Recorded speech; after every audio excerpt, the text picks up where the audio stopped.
Back in 2019, when the New York Rangers selected Kaapo Kakko with the #2 overall selection, many people thought he would go on to become an NHL superstar for years to come. Yet just 5 years later, he's a healthy scratch in the playoffs. So today we're asking the big question, is Kaapo Kakko's time up in New York? Hey everybody, welcome into Clearing the Benches, your one-stop shop for daily fresh hockey content. If you go ahead and hit your subscribe button right now, every single day, we'll bring you in a new hockey video to enjoy. Well, I'm just going to start this video by saying nobody is more sad about having to make this video than I am. When the Rangers drafted this kid, he's 6'3", 200 pounds. The highlight packages that were being put out at the time showing off his skills were insane. All the Ranger fans that I knew started looking at each other wondering, did we just draft our leading scorer for the next 10 years? And unfortunately, the answer is a resounding no. When you look at, some of the guys that have been taken #2 overall just in the last 25 years, Daniel Sedin, Malkin, Victor Hedman, Drew Doughty. You're expecting a guy, maybe they're not going to go on to be Hall of Famers like those guys, but you're expecting a guy who's going to score 65, 70, 75, 80 points every year, year in and year out. And nothing like that ever came close to happening with Kaapo Kakko. Since the draft, when you look at Jack Hughes' numbers and then you look at Kaapo Kakko's numbers, you need to break out your binoculars to see how far Jack Hughes is out in front. In 306 games, Jack Hughes has already scored 114 goals. He's got 167 assists for 281 points. That's almost a point per game. Kaapo Kakko, 300 games since he was drafted. He's only got 57 goals, 60 assists, 117 points. And I think in his career, he's got something like 6 power play goals. So when you think of him, it's just a major disappointment. And seeing he's, an RFA this year, I don't think the Rangers are going to be bringing him back. When you look at what he's done over his career, his career high was 40 points, and that was in 2023. He had 23 points in his rookie year, and the other 3 years, he didn't even reach 20 points. And again, second overall, big body, high skill. Go back and you look at all those tournament highlights. It's insane what he was doing.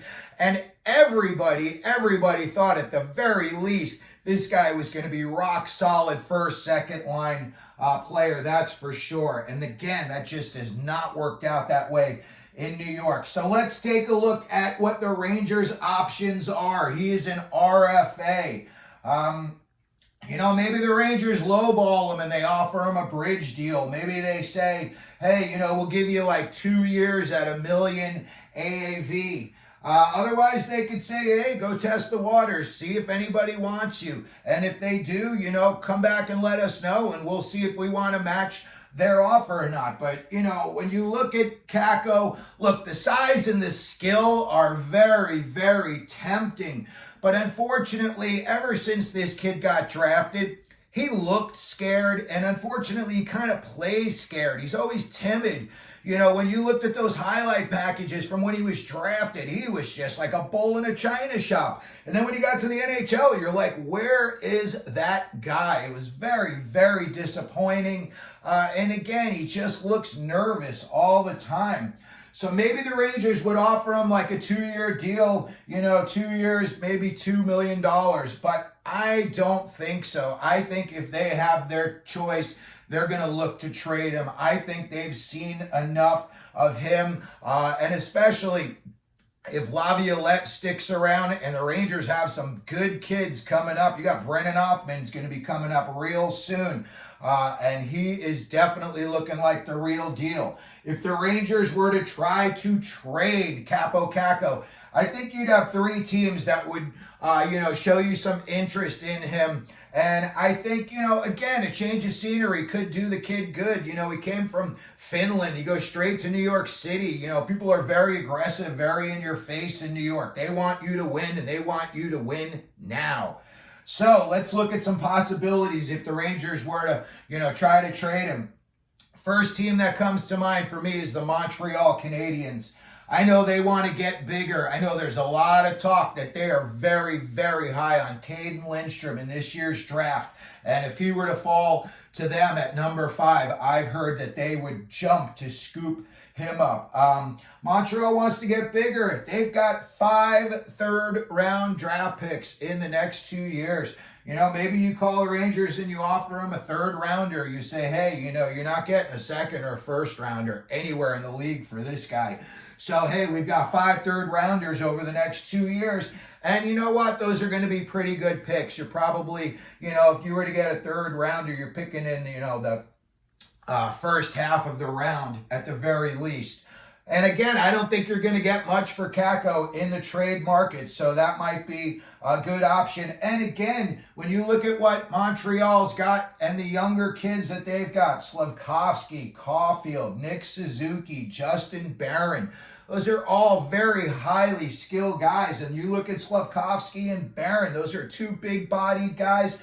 Not so much for Suzuki and Caulfield, but again, that adds a little diversity and it makes Montreal tough to play against. And I think Kakko would be a good fit. I know Montreal's, one of the hockey centers of the universe, but I don't think that they think they're going to win the cup this year, so there wouldn't be all that additional pressure on him. Next up, a possible trade partner for the New York Rangers would be the Utah franchise, formerly the Arizona Coyotes. GM Bill Armstrong loves size, 6'3", 200 for Kakko. He's probably up to about 205 by now. Again, he's very, very skilled. Arizona, Utah's got 3 third-round picks this draft. I could see, if they acquired him, I could see them using him on the power play. And you've got some serious skill on that power play already in Dylan Gunther, Logan Cooley, and Clayton Keller. So if you were to put Kakko out there with that, teams would have to take notice. That is for sure. And then, as far as your regular lineup, they could fit him in, maybe he's 2nd line. If not, you could play him on the 3rd line. So I could see Utah kicking the tires on the New York Rangers trying to get a deal done if, that's what the Rangers want to do. And then finally, the last team I have here is the Seattle Kraken.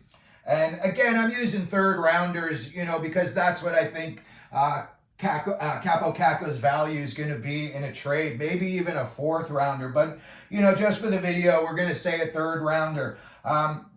Seattle's got 2 3rd rounders in this draft. And they definitely want to get younger. They've got 6 forwards that are over 30 years old. And when you look at some of their younger guys, very, very skilled. And I think they would want to bring in, some skill and a younger guy. You've already got Matty Beniers up there. Yager Furcus is going to be coming up real soon. You can watch him right now in the Memorial Cup.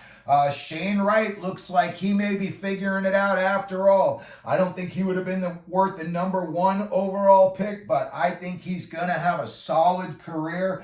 And then also you have Riker Evans coming up. So I could see if Seattle, were to bring Kakko in and you were to put him with some of these young players, he could have some success.